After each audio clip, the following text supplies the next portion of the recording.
Hey y'all, it's Dr. Know-It-All with Scott Walter. He is, we went to, what was it called? Cyber Roundup, yes. Cyber Roundup, yep. the shareholders meeting. And we are super pumped.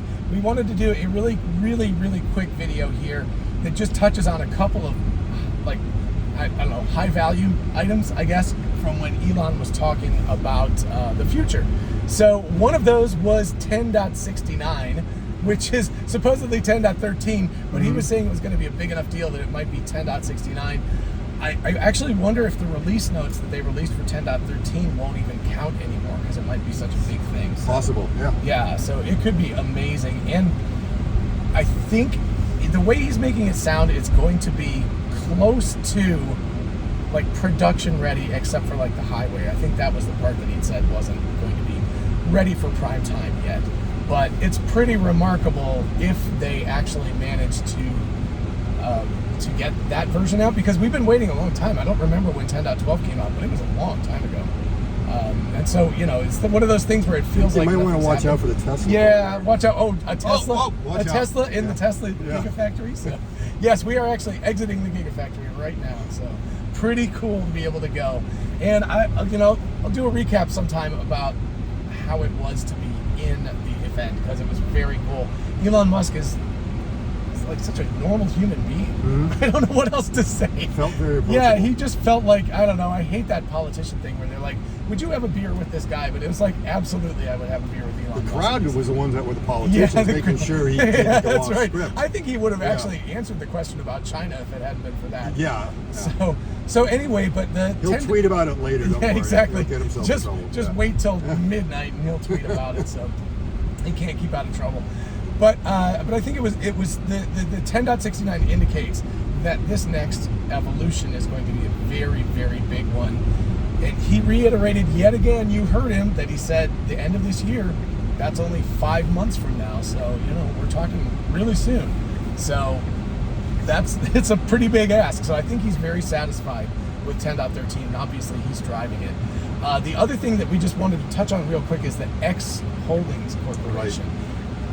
And honestly, I don't think my brain is big enough to wrap around what because he said it's going to be very grand and for the future of humanity. So the reason for this video is honestly to have all of you guys ask some questions, and then maybe we'll do like a Q&A, probably not later tonight, but tomorrow morning or something.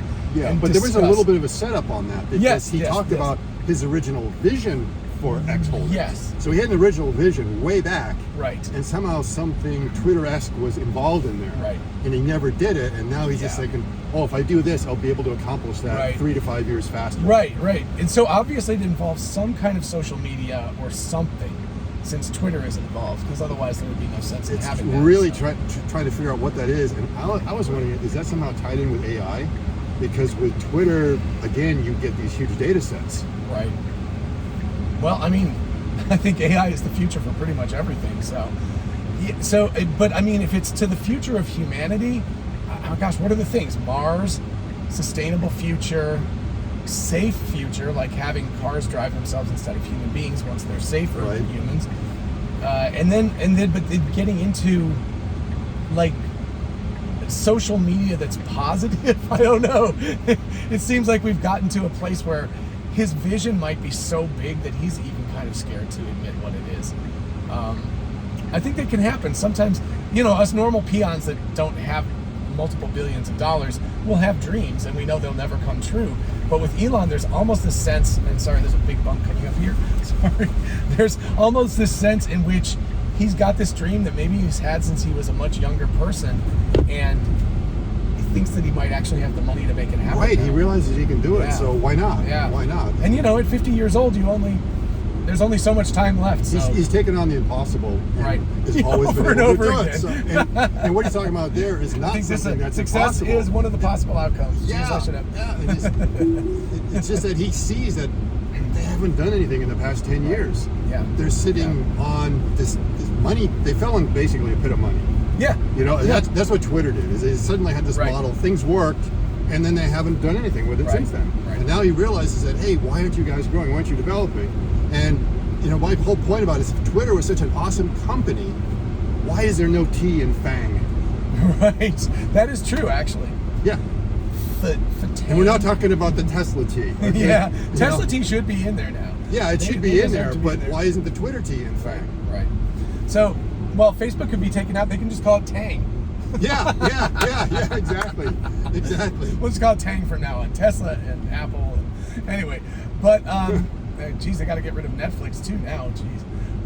But yeah, so we're curious what you all have to say about that, because I again, I just am only having like a little bit of an inkling of perhaps what he's thinking about, but his vision seems so grand that he's even afraid to admit what it is out loud. So anyway, I will be very curious to find out what everybody thinks about that. And obviously the event was really astounding. We were in the second row, right behind all of the Tesla employees. Yes, not just the employees, the important staff. Yeah, like CIO. And we have to thank Ellie for that. Ellie managed to, she knew where to be at the right time. She did. She was in the right place at the right time, and we got really hooked up in terms of getting some great seats. So it was fantastic. And by the way, if you hear somebody in the stream yell out, when will Giga Texas take the crown from Fremont for the most productive factory in the U.S.? That was me. That was me. That guy there. Yeah. So there you go. So Elon Musk actually heard my voice and responded to me, so I'm pretty happy about that. Now, the one thing that was interesting about being behind the staff is that you could pick up on some nuances that aren't in the live stream. Right. And to me, it's like, wow, that was really the reason to be able to go there, because we got maybe a little bit of an insight when Elon is being asked the question about the number of gigafactories, how many you would need, what the production volumes would be out of each of them. Right. And he was talking about how constrained Fremont was. Yeah. And he was saying, 750, 800,000, something like that. And suddenly two of the staff members made a look at each other like, what? And it wasn't like he thinks we can do that much. It was like he's only thinking we can do that little. It really was, they were kind of perplexed. So to me, it was like, oh, they are sandbagging. Right. I mean, he's probably looking easily over $1 million at Fremont, because I'm sure they have ideas on how they can produce the production, because they said the key moat that Tesla is going to have in the future is going to be their manufacturing prowess. Yes. I mean, they say, people might be able to come up with EVs that are kind of like us, complementary range and cost, and they even might full self-driving. Have full self-driving eventually. But he says we're going to beat them in manufacturing. And I agree. I absolutely agree. When you look at what they're doing and the potential they have there. And then when Optimus comes in, it's going to make a big difference also in driving the cost down. That will be just massive. but I think like the moat that they have, the technology they have, all of that was amazing. Watching the he said 1.5 million out of Berlin and Texas too, and they also looked at each other during that. There was also very funny, I know it was the boring part of the meeting, but when what's his first name? Anyway, when he was doing all the shareholder proposals, I was watching the board of directors. There were a couple of the chair of the board. Anyway, she was looking. They were just exchanging the most daggery looks. It was hysterical watching how much they detested what these proposals were. So that was the kind of behind the scenes stuff that they'll never show on camera, but it was really funny. So there was a lot of really good stuff. And the crowd was enthusiastic. Oh yeah. I mean, I think amazing.